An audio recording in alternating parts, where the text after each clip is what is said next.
अस्सलाम वालेकुम। आज दूसरी वीडियो MCQs की आप शुरू कर रहे हैं, जिसमें आपको मज़ीद इसमें जो है कैलकुलेशंस का और सवाल को हल करने का तरीका आएगा। तो चैप्टर नंबर 6 है और इसका पहला सवाल मैं हल कर रहा हूँ। आप गौर से सुने और मेरी बात को इस पर गौर इसलिए करें कि MCQs कैसे हल किया जाता है। पहला क्वेश्चन है, which of the following should not be included in the physical inventory of A company. Physical inventory जो है कंपनी की, उसमें कौन सी चीज़ जो है included in the country should not be included, ना इंक्लूडेड, इसमें शामिल नहीं होनी चाहिए।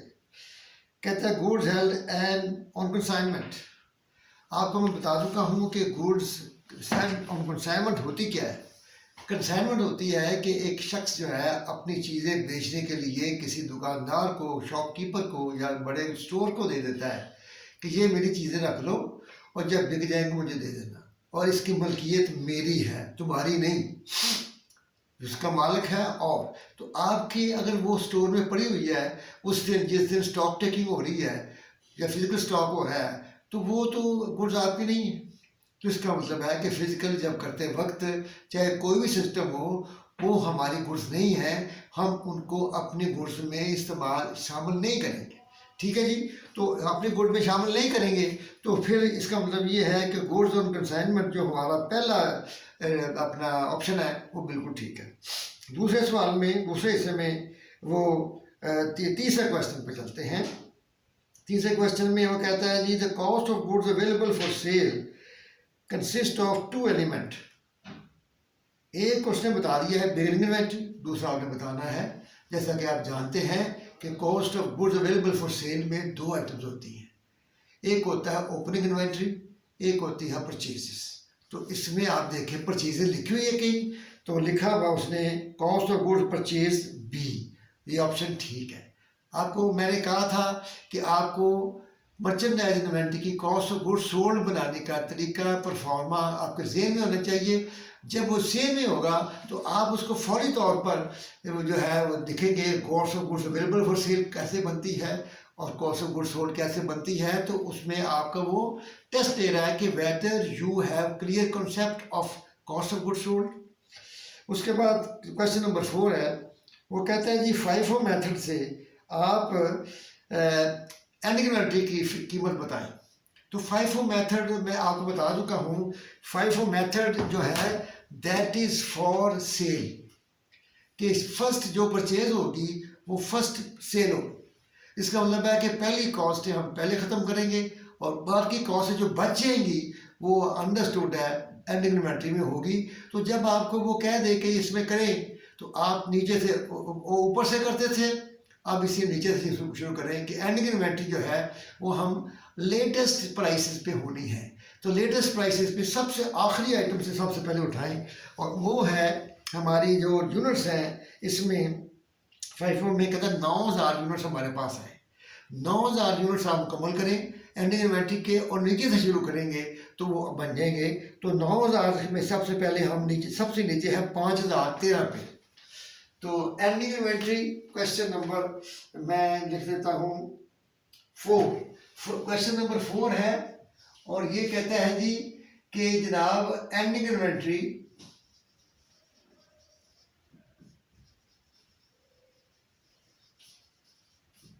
फाइव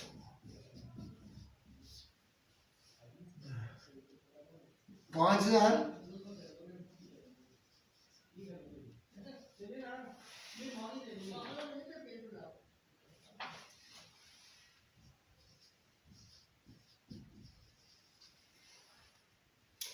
5000 मुकम्मल थे, यानी पूरे पूरे ले लिए। उसके बाद है 13000। 13000 में से अपने 4 लेने, क्योंकि 9 पूरे करने हैं हमने। जो 4 बचे हुए हैं, अगर टेबल बनाएंगे 4 बचे होंगे, अगर सेल हो चुकी है तो इसका मतलब है कि 4 यहाँ से ले लें। 13000 में से 4 और उसकी कीमत है 12 रुपये।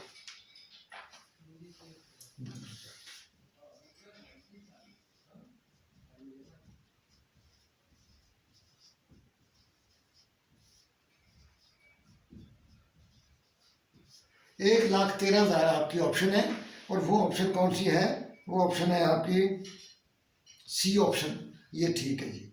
उसके बाद आता है जी कि लाइफ को हम छोड़ते हैं। छठा क्वेश्चन है कि हसनात इलेक्ट्रॉनिक्स हैज़ द फॉलोइंग, और वो अब कहता है जी अब आप एंडिंग इन्वेंटरी बताएं अपना एवरेज मेथड्स।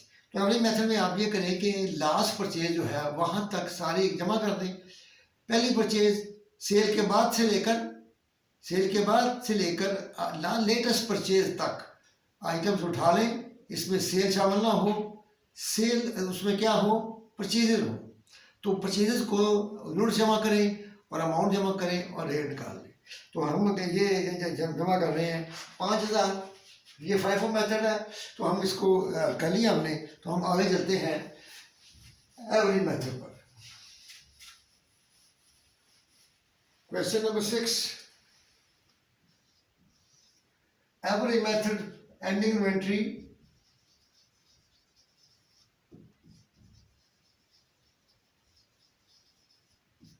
Average method.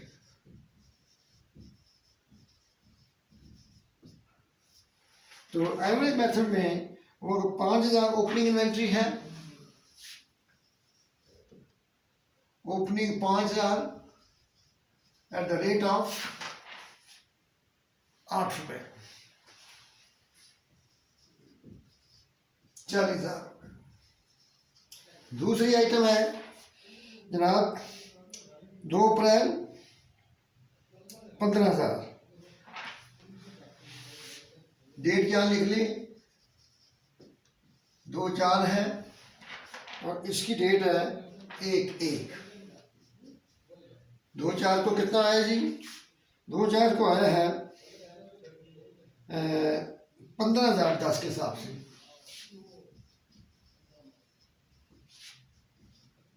$1,50,000। और उसके बाद अगस्त में आया है 28 अगस्त को 20,000 28 अगस्त को, और इसका रेट है 12, 2,40,000 हो गए। इसको जमा करें तो देखते हैं कि क्या बनता है और हमारा जवाब कौन सा सही है। तो हमें जमा करता हूँ जी 40 और 150 190 हो गए, और इसमें 240 जमा करें तो 430 बनती है। 430 इसमें है जी, हाँ 430 हाँ लिख लें, 430 बनती है, ठीक है 430। और ये बनते हैं टोटल निकालने में गलती हो गई तो फिर गलत हो जाएगा। तो 15, 20 और 20 40 हो गए, 40,000 हो गए। इसको इसमें डिवाइड कर लें, 430 को 40 में डिवाइड करें, जाती है 10 रुपये 75 पैसे एवरेज रेट आए। तो अब आपकी 7,000 एंडिंग इन्वेंट्री है, मेरा ख्याल है 7,000 को डायरेक्ट से मल्टीप्लाई कर दें।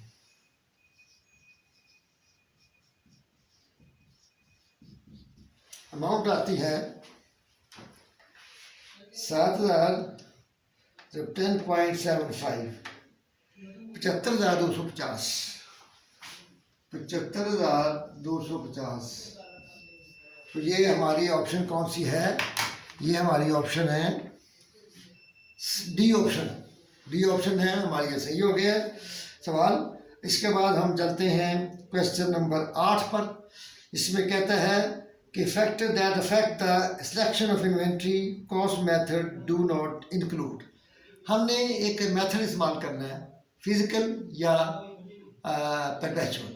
तो वो मेथड इस्तेमाल हमने करना है, तो इसका बाकी चीज़ों पे कोई असर नहीं पड़ेगा।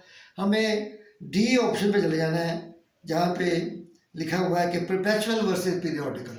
हम इसको मेथड के लिए तो यही करेंगे, इसका बैलेंस शीट से क्या ताल्लुक है या इसका अपना टैक्स इफेक्ट पे क्या ताल्लुक है, कोई ताल्लुक नहीं है। हमने डी ऑप्शन इसका सही है जी। इसके बाद 9th क्वेश्चन है, company ending inventory is understated 4000. Effect of this error on the current years cost of goods sold and income statement पे क्या असर पड़ता है। ये चूँकि लंबा हो गया था क्वेश्चन, तो मैंने इसको पहले हल कर लिया कि फ़र्ज़ करें यहाँ पे आपको एक आइडिया हो जाएगा, उसके बाद आप ज़बानी भी सवाल जवाब दे सकते हैं कि 1 लाख फ़र्ज़ करें cost of goods available for sale है हमारी, और हमारी जो इसको मैं इसको लिखता हूँ कि करेक्ट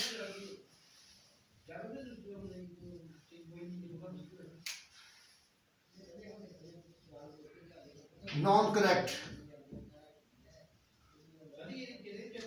इसका मतलब है कि ये करेक्ट है।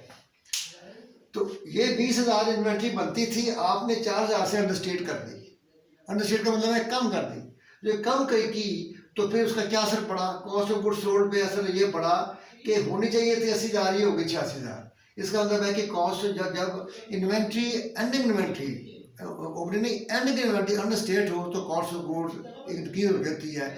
जब कॉस्ट ऑफ गुड्स इंक्रीज हो जाए तो यकीनी बात है कॉस्ट बढ़ने से इनकम कम हो जाती है।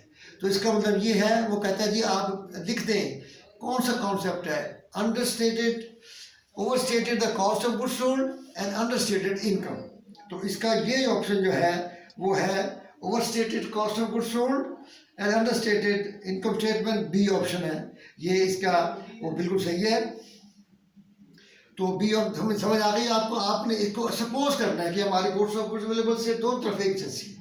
अब इन्वेंट्री को ओवरस्टेट या अंडरस्टेट जो करना कर दें, तो ये आपका जवाब हो जाएगा। उसके बाद नेक्स्ट क्वेश्चन है कि जनाब एक कंपनी है, उसकी 2 साल की 16 और 17 में आपने ओपनिंग इन्वेंट्री जो है ना, इसमें पावर कंपनी इस इन्वेंट्री 15,000 ऑन दिसंबर 31 यानी कि एंडिंग इन्वेंट्री ही है। ये एंडिंग इन्वेंट्री को आपने ओवरस्टेट कर दिया है 15,000 से, और 16 गुजर गया, 17 गुजर गया, आपने 17 को ठीक नहीं किया।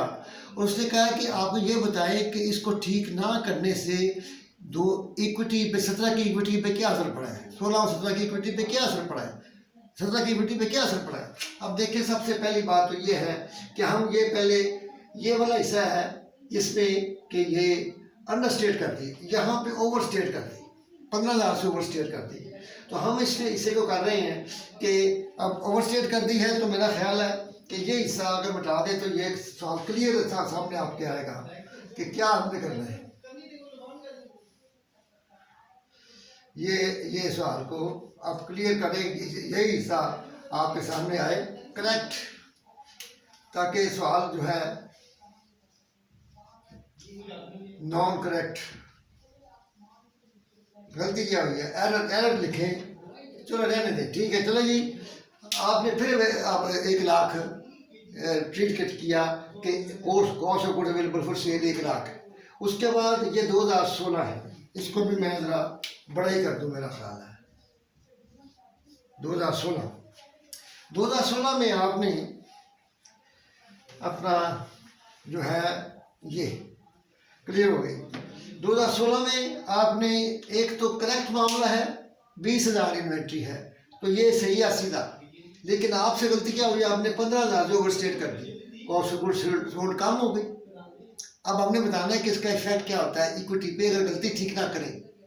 उसके बाद आप 17 में चले गए, 17 में गए तो आपने करेक्ट केस में अगर लेना हो तो 20,000 ओपनिंग इन्वेंट्री लेंगे, क्योंकि पिछले साल की एंडिंग इन्वेंट्री इस साल की ओपनिंग इन्वेंट्री होती है।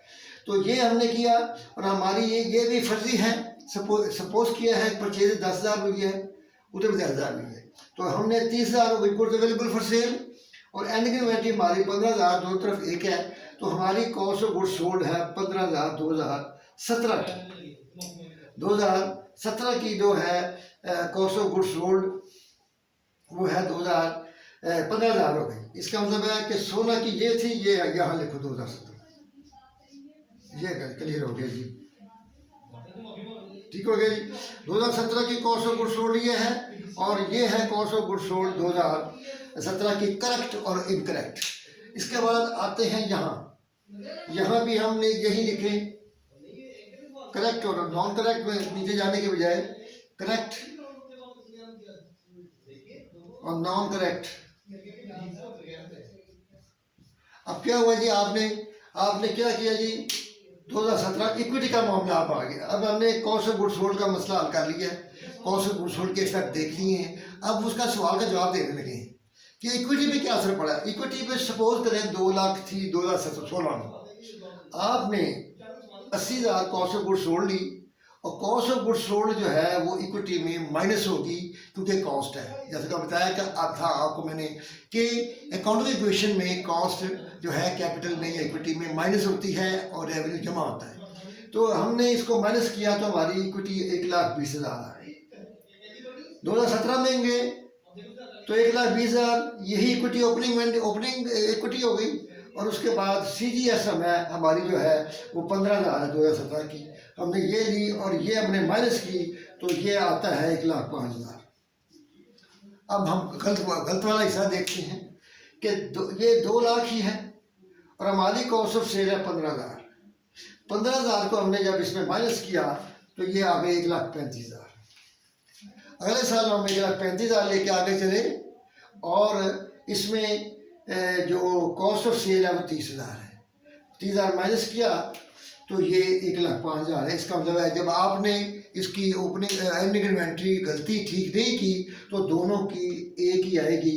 इसका मतलब है इक्विटी पे कोई असर नहीं पड़ेगा। ये वाला ऑप्शन जो है ये आपको ठीक है। मैं इसको बताऊंगा कि ज़बानी भी हासिल हो सकता है। मैंने आपको प्रूव किया है ताकि आपको समझ आ जाए कि ये क्यों एक जैसी रहती है। अदरवाइज ज़बानी में इसका मतलब हल हो सकता है, लेकिन आपको अभी फ़िलहाल प्रैक्टिकल देखना चाहिए इसको। तो ये हमारा सवाल था 10वां मेरा ख्याल है और इसकी ऑप्शन जो है क्वेश्चन नंबर 10 ही है मेरा ख्याल है।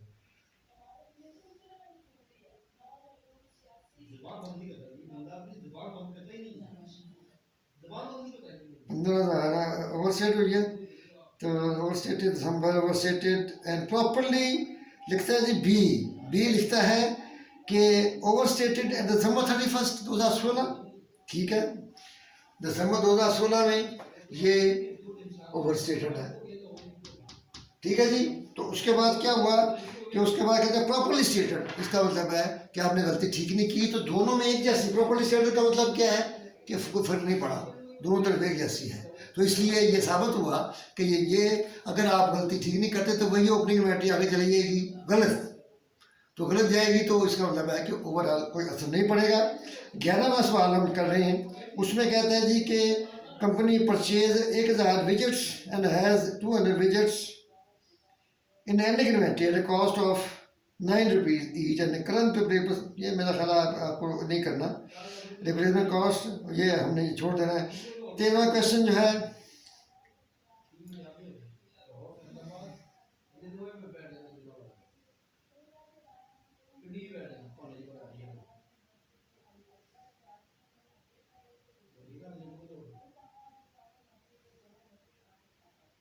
टर्नओवर हम इसको छोड़ रहे हैं क्योंकि टर्नओवर अब ये है, ये सारी रेशोज में पढ़ेंगे हम जाकर, तो वहाँ जाके आराम से देखेंगे। Question last, king company has sales of 1,50,000, cost of sale available for sale 35,000 if the gross profit is rate is 30% estimated cost of ending inventory. आपको मैं बता चुका हूँ पहले भी कि ग्रॉस प्रॉफिट क्या होता है। अब इसको मैं चाहता हूँ कि मैं ग्रॉस प्रॉफिट आपको मुकम्मल तौर पर सही तरीके बताऊँ ये हिस्सा, क्योंकि हम कर चुके हैं कि ग्रॉस प्रॉफिट मेथड से आप ending inventory cost of goods sold कैसे निकालते हैं, ये मैं बताने लगा हूँ आपको।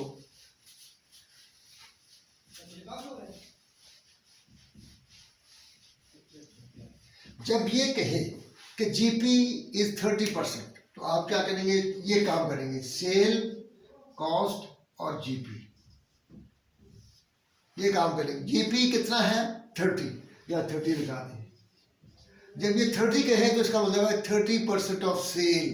ऑफ का मतलब होता है 100, तो ये 100 लगाए तो ये 70 होगा, तो ये खुद ब खुद 30 हो जाएगा।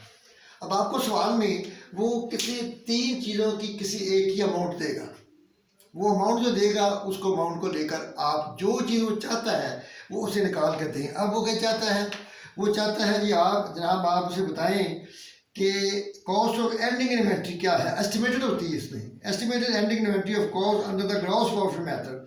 तो वो आपने यहाँ पे सेल दी हुई है और cost of goods available for sale दी हुई है। सेल 1,50,000, सेल है 1,50,000 और CGS है नहीं, cost of goods available for sale है,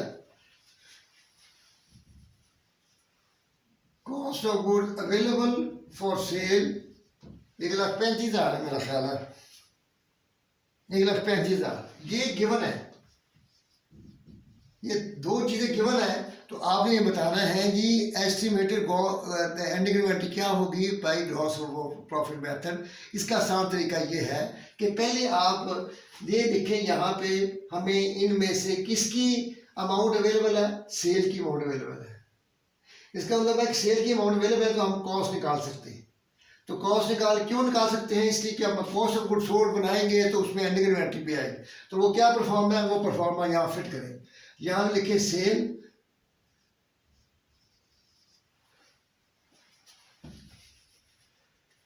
सेल 1,50,000, परचेजेस खाली छोड़ दें और cost of goods available for sale 1,35,000 है,